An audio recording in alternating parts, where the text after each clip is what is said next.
Silk Road offered a very rich cultural atmosphere in terms of culture and belief. Many merchants who came with caravans brought their customs, beliefs, and culture along with their goods. It was a center of very rich beliefs, culture, and wealth.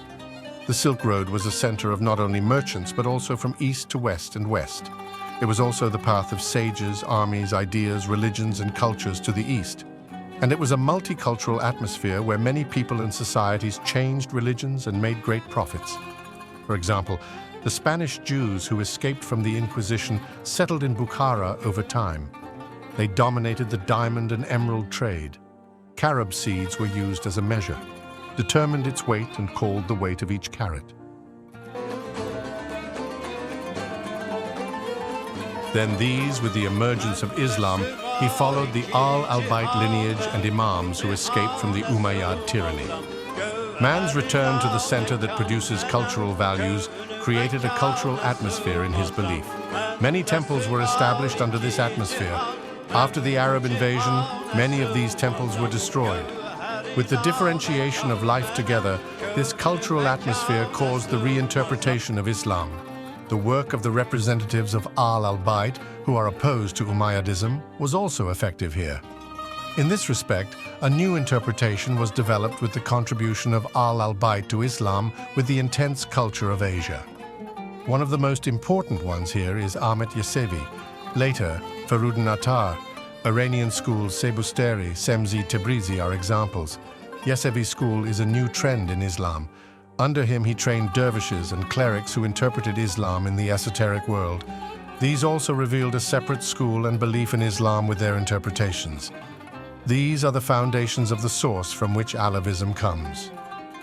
Schools of Alevism and their interpretations. The schools and interpretations of Alevism are divided into two periods. 1. The schools that make up Alevism. 2.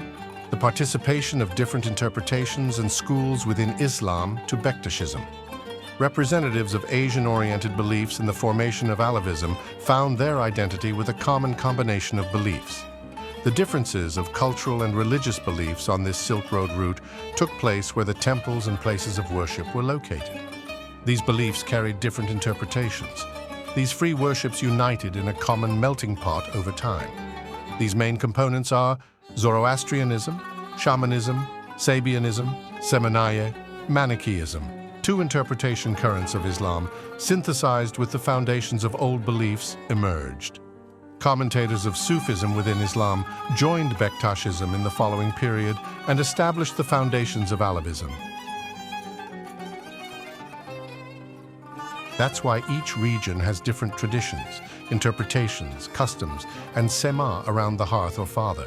Here are 1001 surahs that follow this path. No group can criticize anyone in terms of customs, traditions, or interpretations, because each hearth, father, and sem house follows its path freely with its own interpretation. The followers who set their heart on the path decide. There is no institution above it. Each disciple is entrusted to his own conscience and himself. The place of Mevlevi order is very different from this, because while all the others carried certain schools of interpretation of the society, Mevlevi order had only the artistic aspect. It was interested in the more artistic and idealized form of Sema. The main schools known to unite under Bektashism are as follows: Yesevi and Kalenderi, Loyalism, Haidari, Rifai, Malami, Hurufu, Ahi, Mevlevi. Later, formations bearing the characteristics of different schools within Bektashism emerged in the father branches. It was shaped as Sakulu, Karaka Ahmet, Abdal Musa, Kaigusus, Fuzuli, Erdebil Lodge, Kizildeli Sultan Dimitoka, and hundreds of lodges under the leadership of many fathers and Rumelia.